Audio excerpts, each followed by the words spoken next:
L'anémie chez l'enfant, comment y faire face? Il y a tellement d'informations qui circulent aujourd'hui sur nos réseaux sociaux. Des enfants en difficulté dans les hôpitaux, notamment dans le Borgou. Nous recevons sur ce plateau le colonel Aïtchéou Romuald Boton, médecin pédiatre, pour nous dire comment faire, notamment pour prévenir les cas d'anémie chez les enfants. Il va être reçu par Yasmine Damanta après avoir suivi cet élément réalisé par Yasmine.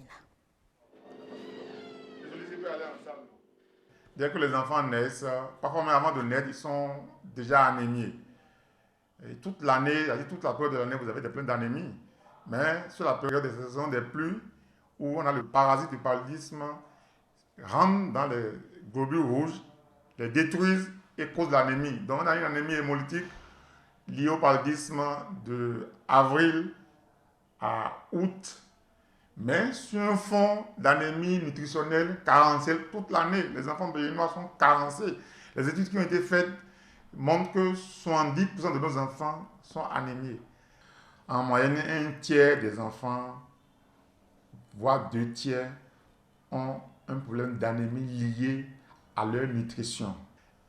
C'est-à-dire qu'ils ont un taux d'hémoglobine inférieur à 11 grammes par décilitre et 30% des anémies grave ou sévère. Donc c'est ça qu'il faut corriger. Si on corrige ça, pendant la saison des pluies où il y a le paludisme, on aura moins de problèmes parce qu'il n'y aura plus d'anémie. On va avoir le paludisme qui sera probablement simple, mais il ne sera pas grave parce qu'il n'y a pas d'anémie dedans. Ce n'est qu'un avant-goût, mesdames et messieurs, de ce qui sera dit ici sur ce plateau avec Yasmine Damanta et le colonel Boton. Bonsoir à vous. Je commence par... Bonsoir, Heureuse. Bon. La galanterie, hein, du côté de la dame aussi. Alors, docteur, merci d'être là. Bonsoir. Merci à toi, Heureuse. Vous portez très bien? Oh, ça va. En grâce. Bon, en grâce, ouais. Alors, Yas, la pleine forme. Heureuse d'Adondé. Je suis en pleine forme puisque Heureuse est sur ce plateau. Alors, on parle de l'anémie chez les enfants. Oui. Comment y faire face? Vraiment, comment il fait face? Parce que c'est un cas critique actuellement et c'est la période où les enfants souffrent vraiment d'anémie. Et pour mieux parler, pourquoi pas un pédiatre? Du coup, c'est le lieutenant-colonel Boton que nous avons sur ce plateau. Et je vais lui demander directement, un enfant qui est bien nourri au sein maternel, est-ce qu'il souffrira encore d'anémie? En pratique, c'est-à-dire que si un enfant est né à terme, et puis il n'a pas de facteur de risque, normalement, il ne doit pas souffrir d'anémie s'il est bien nourri au sein. Parce que, normalement, c'est l'allaitement artificiel qui peut entraîner les anémies. Mais l'allaitement maternel, Dieu a fait de sorte qu'en fait, que la quantité de lait soit bon pour l'enfant qui est né à terme et qui n'a aucun facteur de risque. Parce que la première chose, c'est quoi? Si un enfant, par exemple, il est prématuré, ou s'il est petit poids, ou si, par exemple, il est d'une grossesse gémellaire, ou il y a, par exemple, eu une pathologie sous-jacente qui a spolié le sang de sa mère pendant l'accouchement, l'enfant à la naissance naît déjà avec un facteur de risque. Il faut savoir qu'à la naissance... Donc l'anémie, c'est une maladie? Oui, c'est une maladie. Il faut savoir qu'à la naissance, Parce en fait... pour certains, on dit que c'est un symptôme d'une maladie donnée. Donc c'est une maladie, l'anémie. En fait, l'anémie, c'est à la fois, on peut dire à la fois symptôme et maladie. Voilà. Donc, en fait, l'enfant, quand il naît avec le potentiel de sanguin de sa mère. Et c'est progressivement, en fait, au cours des 6 premiers mois, qu'il commence par produire lui-même ses propres globules rouges pour pouvoir devenir autonome. Et l'allaitement maternel, en fait, protège l'enfant parce qu'en fait, la quantité de nutriments à l'intérieur est suffisante pendant les 6 premiers mois pour que l'enfant soit protégé. Mais s'il avait un facteur de risque de prématurité, d'hypotrophie, de gémelléité ou d'une infection néonatale à la naissance, alors là, il faut déjà très tôt à la 3e semaine le supplémenter déjà en fer pour qu'il puisse commencer un peu plus tôt le processus de production de ces globules rouges. Si on peut comprendre, c'est que vous décrivez ainsi les enfants à risque. Voilà, il y a des enfants à risque. Et ces enfants à risque, l'allaitement maternel ne les protège pas forcément. Donc il faut déjà les supplémenter malgré l'allaitement maternel à partir de la 3e semaine en fer, oui. À partir de la 3e semaine? Oui, de vie. Mais comment reconnaître un enfant qui fait de l'anémie? Un enfant qui fait de l'anémie, c'est très simple. La première chose, en fait, les gens disent souvent qu'il faut regarder la palette de conjonctive. Non. La palette de conjonctive, c'est lorsque c'est déjà une étape beaucoup plus grave. La première chose qu'il faut faire, c'est la pâleur palmoplantaire. La paume des mains et la paume des pieds. Et souvent, en consultation, moi, ce que je fais, c'est très simple. Je connais mon taux d'hémoglobine parce que moi, je suppose que j'ai une alimentation équilibrée. Donc, je prends la paume de main de l'enfant et que je mets juste à côté de ma paume de main. Et je compare. Je dis, ben, si moi, j'ai tel type de paume de main, je suis à tel taux. Donc, si lui, il est comme ça veut dire que certainement, il est beaucoup plus bas que moi. Mais les parents pourront savoir. Ah non, Oui, mais si la maman aussi, elle n'a pas une Voilà. alimentation équilibrée, il n'y a pas de problème. Si la maman n'est pas voilà, anémiée. Voilà, si la maman n'est pas anémiée, qu'elle sait, normalement, si elle fait la comparaison tout de suite. Quand je suis en consultation avec la maman, j'ai dit, mais madame, regardez. Vous avez vu, elle dit, ah, mais mon enfant est beaucoup plus blanc. J'ai vu, voilà. Donc, ça veut dire que votre enfant est anémié. Et quand on fait le bilan, c'est souvent voilà. ça. Ça, c'est la première cause, c'est la pâleur. D'accord. La deuxième cause, c'est ce qu'on appelle l'asthénie. C'est-à-dire que quand on n'a plus de globules rouges, en fait, on est fatigué. Parce que c'est les globules rouges qui font fonctionner tout l'organisme. Donc, on se fatigue beaucoup plus vite. Donc, on est asthénique. Et la dernière chose, c'est l'éther. Parce que quand les globules rouges se cassent, ça donne la coloration jaune, en fait, qui est la bilirubine qui se trouve à l'intérieur des globules rouges. Et là, c'est dans les anémies hémolytiques. Sinon, la première chose, c'est la pâleur. Quand tu vois la pâleur, tu sais déjà que cet enfant-là a un risque d'anémie. Et l'ITER, c'est que l'enfant a une coloration jaunâtre. Une coloration jaunâtre de la peau. Mais ce que je me dis, même les enfants qui ont des pigments, ils sont noirs de couleur. Comment on peut reconnaître un enfant de pigment noir devenir jaune? Si, c'est très simple.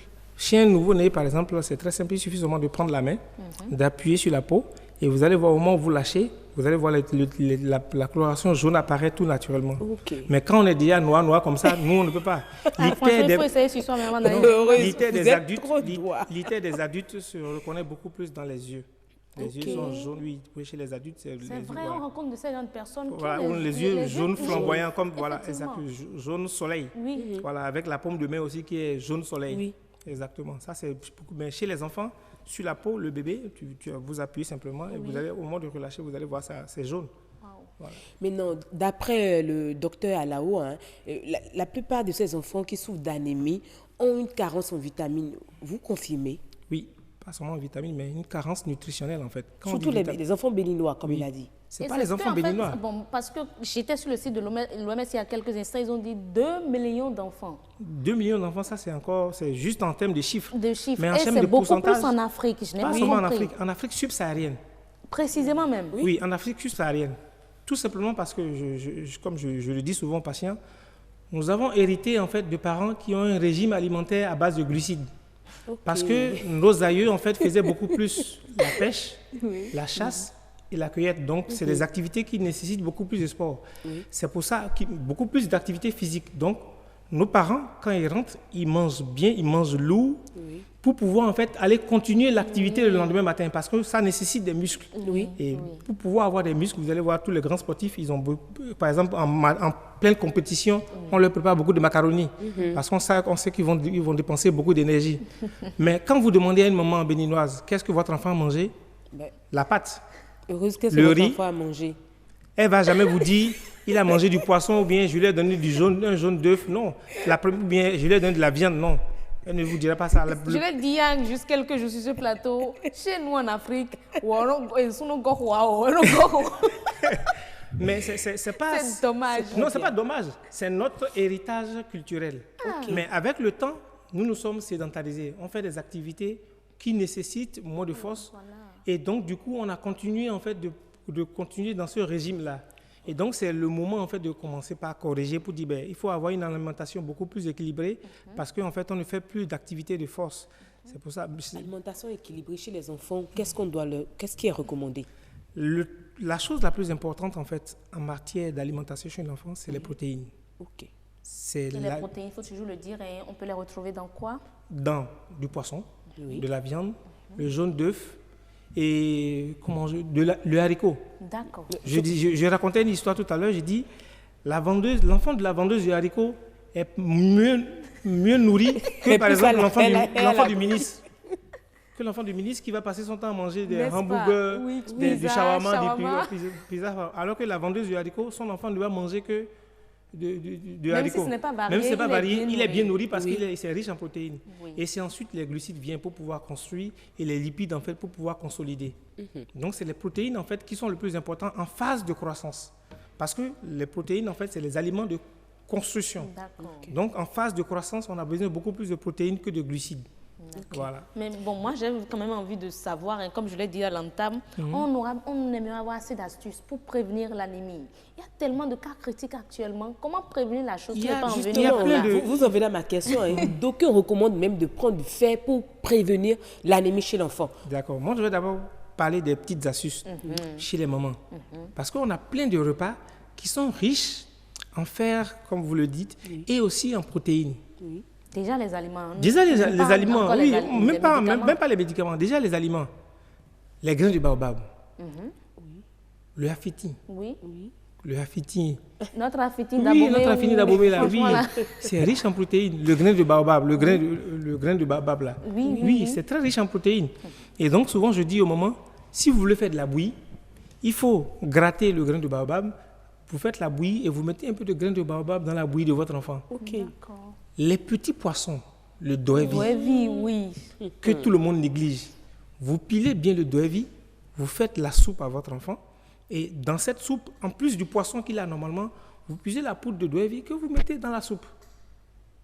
Okay. Et ça règle beaucoup de problèmes. Ça, ce sont des petites astuces de protéines. Et si vous faites, quand un enfant, par exemple, est malnutri, on lui dit il faut manger du haricot, différentes sortes de haricots. Il y a du vanzou, il y a du haricot blanc, il y a du haricot rouge. On a tellement de sortes de haricots, au moins 2 à 3 fois dans la semaine. Ouais, c'est déjà des petites astuces qui sont déjà là. Le jaune d'œuf, vous faites cuire un jaune d'œuf, vous faites votre petit bouilli, vous cassez la moitié d'un jaune d'œuf, vous avez déjà fait un apport en protéines. Alors que si vous ne donnez que de la bouillie, ben, il n'a fait manquer que des glucides. Alors qu'avec un jaune d'œuf que vous avez cassé, un jaune d'œuf cuit, c'est déjà ça. Et maintenant, je en reviens à ta question. C'est d'astuces, je crois bien qu'on va revenir, est-ce qu'on peut avoir, donc, voilà, vous pouvez être revenir demain pour mieux en parler. Vu la situation, vous savez on va parler plus du traitement parce que là, on a parlé de comment prévenir, mais on n'est pas allé sur le traitement, comment traiter, comment les parents. On va en venir un peu plus aussi sur la prévention. Déjà, retenons que quand vous sentez que votre enfant s'affaiblit, puis regardez, comparez la paume des mains pour voir est-ce que sa main est plus pâle que le vôtre. Est-ce qu'il paraît fatigué? Paraît fatigué.